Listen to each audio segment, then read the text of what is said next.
The legend himself, Eddie Murphy, makes his return to one of his most iconic roles as Axel Foley in the new Beverly Hills Cop 4, streaming on Netflix. Now, the question is, can Eddie tap back into that character that he hasn't played in over 30 years? But more importantly, is this film worth checking out?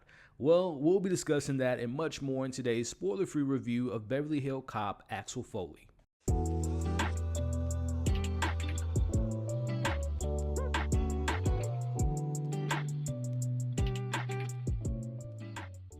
I want to first hear your thoughts in the comments below. Let me know if you were excited for this film, but also if you were a fan of this franchise. And if you are a fan of the franchise, after seeing this new movie, how would you rank all 4 of the movies? But also share your overall thoughts on this film, whether it's the comedy, the action, the performances, everything that this film had to offer. Let's talk about it in the comments below. So my biggest concern going into this film is, look, Eddie Murphy took some time off out of the spotlight and came back in 2019 with Dolomite, which was incredible on Netflix. Highly recommend that film if you haven't seen it. But then he followed that film up with Coming to America, which was trash. You People, trash. Candy Cane Lane, trash. Also, you'll notice there's kind of a pattern there. He's either working with Amazon or Netflix, and I don't know why he's not making movies for theaters, but neither here nor there. Again, the question was, does Eddie have it in him to go back to this very specific character that's funny, that's an action star, that has charm, charisma, personality? So let's start this review off there and answering that question. Is Eddie back? Can he play Axel Foley again? And I'm just going to flat out say yes. To me, Eddie Murphy hits the switch on and gives us the same old Axel Foley that we met back in 84 and 87. Eddie went back into his bag and he's riffing in these scenes. He's improvising. He's having fun back as this character. And it's clear as day that he loves this character, giving me a little bit more hope that that old school Eddie is still in there. He's capable of making us laugh with him and not at him,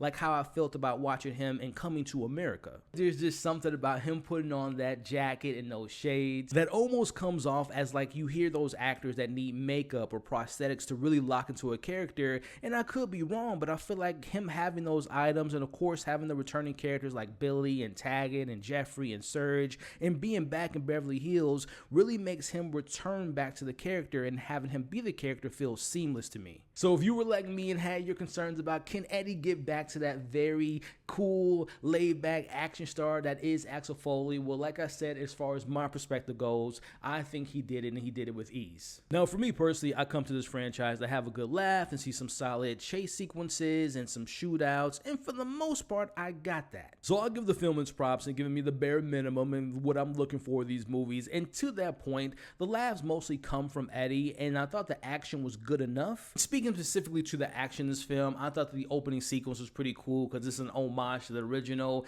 There's a helicopter scene kind of in the middle of the film that I thought was interesting, and I'll talk about that a little bit later. And then without giving too much away, we all know, if you've seen the franchise, most of the films end in like a big shootout, and the shootout in this film was very nostalgic because, again, without giving too much away, it goes back to the original with the similar characters that were in the original. So a lot of those scenes, as far as the action goes, pretty much worked for me. Some last points I want to mention on positives is, now, even though this franchise, in my humble opinion, overuses that score, but listen, who doesn't love that score? I mean, come on.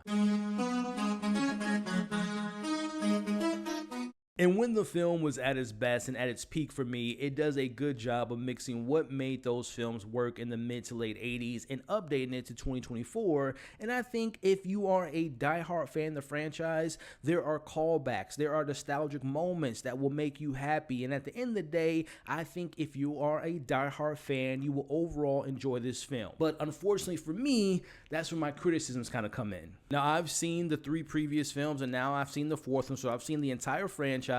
And while I can respect the films and I get the appeal from them, I just never was the biggest fan of the Beverly Hills Cop franchise to begin with. For me, if I want to watch a buddy cop action film in my personal taste and sensibilities, I always go to Rush Hour or Bad Boys, and I'll even watch Lethal Weapon before I will watch Beverly Hills Cop. Now, I know that the original 84 Beverly Hills Cop was kind of the godfather to set the path for those films I just mentioned, but again, I like those other movies because I find them to be edgier, funnier, and I think the action is way more superior. Now, with all that being said and how it relates to this movie, I'm going to be honest. For the majority of this film, and it's almost 2 hours, I was mostly bored of what was going on. Like, I thought the pacing was off, and just the overall story and the goal of what they were trying to accomplish just didn't work for me. Look, I think even the diehard fans will admit that none of the films have the most interesting or compelling stories, and quite frankly, they're quite similar to one another. But this film's main focus was to include Axel Foley's daughter, who's a defense attorney caught in a case to prove a person's innocence,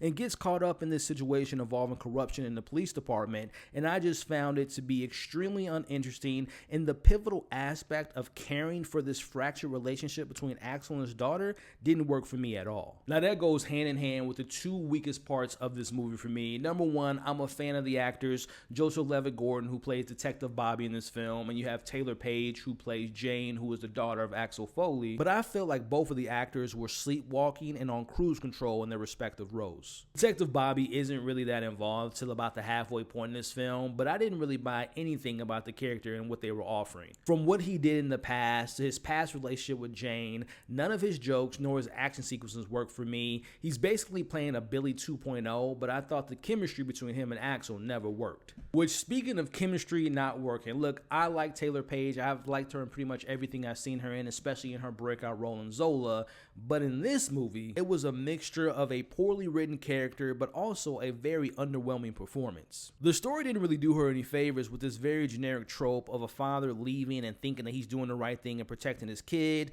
as she grows up hating him for his absence, but none of their scenes felt genuine or meaningful. I honestly thought that they needed another character to really bring out a new dynamic of their relationship. Like, why her mother was in the film is a mystery to me, and like who her mother is a mystery to me, and their scenes just kind of really felt flat, and it really goes to her performance, which again I did not like. To me, their relationship played more like an uncle and a niece, where I thought it would have been more creative to have Axel Foley be almost like an uncle to her, to someone that he knew in the past that passed away and he ignored her and didn't like help raise her, so she had that kind of resentment towards him. That would have worked better to me, because again, them as father and daughter just wasn't there for me. Now, I didn't mention this earlier, but I'll give props to actors like Kevin Bacon, who's new to the franchise, and I enjoyed seeing Billy and Taggart again, but every other actor in this film to me played like characters that were very aware of the movie they were in. What I mean by that is, obviously, if you've seen other films in this franchise, there's moments when Eddie Murphy's doing like different characters and going back and forth with like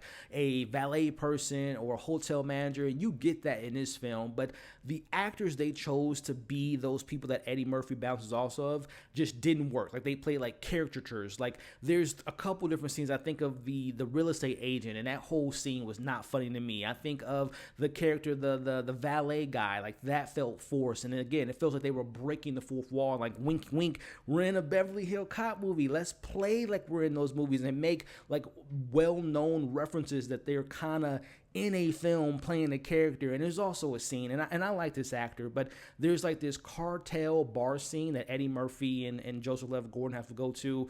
That whole scene was flat, and that actor was just terrible in that moment. So there's just moments where I feel like the supporting cast were very aware of the film they were in, and they were like playing characters and not being like actual genuine and authentic to what was going on. It was very unnatural to me. Last points I'll mention, besides Eddie Murphy being Axel Foley and having more of the more comedic moments in this film, all the other jokes to me just fell flat, and that's just a personal preference. Like, what I find funny, you might find not funny, and vice versa. But speaking to the action of it all, I talked about it earlier that I thought the opening sequence, the helicopter scene was okay, and the last sequence was fine. Again, the action was just okay to me. And my next statement, I'm not one of those people that say this movie has a budget of this, so it should have this type of quality, but I will say, knowing that this film cost $150 million to make for an action comedy of a film that's been around for almost 40 years, I don't know where that $150 million went towards this movie. Now, I know Eddie Murphy probably made $20 or $30 million making this film, and the movie doesn't look bad. But again, I think about the action scenes. I'm like, this does not feel or look like a $150 million action comedy. Like, I just think of two recent examples that come to mind right now. Completely different genre, but if you all saw The Creator that came out, I believe last fall or September or August last year, that was a science fiction film that has a lot of CGI, that had a lot of things taking place in the future and in space. They made that for less than $100 million, and it looked like a $200 million film. But then keeping it to this same genre, in a movie that just came out a couple weeks ago, which I loved, Bad Boys 4, Bad Boys Ride or Die. That movie cost $100 million to make, and that movie looked like it cost more than that because, again, there's just a sense of how they shoot the action, how they use their budget to really make you feel like this is going towards something that's unique and fresh and dynamic, which makes me go back to, I didn't even mention him at the beginning, the director. I know the director, this is his first feature film. I hope that he takes lessons from this and gets better, because I didn't think that the director in this film was just a plug and play. There's no flair, there's no really uniqueness to his direction. It just feels like it was a hired gun, and he just did what he thought that the movie should look like. I'll give him props that he plays to the nostalgia and the callbacks, but as far as just direction goes, it really didn't feel special to me at all. So at the end of the day, I think this film just wasn't for me. But before I give you all my overall thoughts, my final score, if you made it to this point in the review, I want to take the time to thank you all. Listen, like or dislike, hit the like button, hit the dislike button. Let's have some conversations in the comments below. Consider sharing this video, and also consider sticking around by subscribing to the channel. Overall, I can say that this is definitely better than Part 3, which this film actually pokes fun of. But when you look at this movie compared to Part 1 and Part 2, it doesn't have the same energy or enjoyment or just flat out entertainment that those first two films did. Now, it was great to see Eddie Murphy back as the character because it felt like he never left, and the same can go for some other supporting characters that make their return, but unfortunately, they're in a bad movie, a very poorly written script, and besides Kevin Bacon, the new characters were just miscast and didn't add anything special or interesting or even unique to their roles. Now, like I said, I think diehard fans will be more forgiving than I am, because like I said, I'm a casual fan, and they will probably love every single second of this film, but at the end of the day, for me, I think this franchise has passed its expiration date. I'm going to give Beverly Hills Cop Axel Foley a 2.5 out of 5.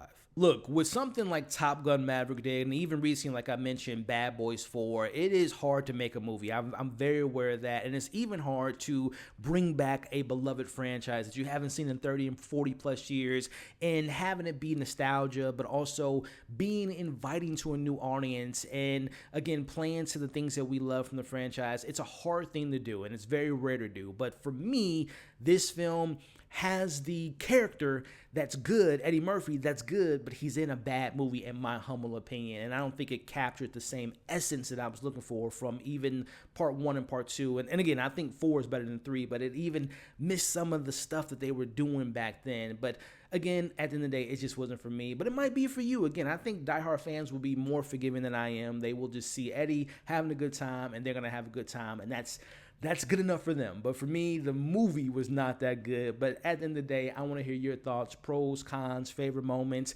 Did you like the new characters, Joseph Levitt-Gordon, Bobby, and Jane, and Kevin Bacon, who I like, but not those other two? And what did you think about the returning characters? And I think it's past its expiration date, but would you want to see a Beverly Hills Cop 5? Let's talk about it in the comments below. Thank you all for watching this video. Hope you're staying safe. You all are awesome, and I'll catch you all on the next breakdown.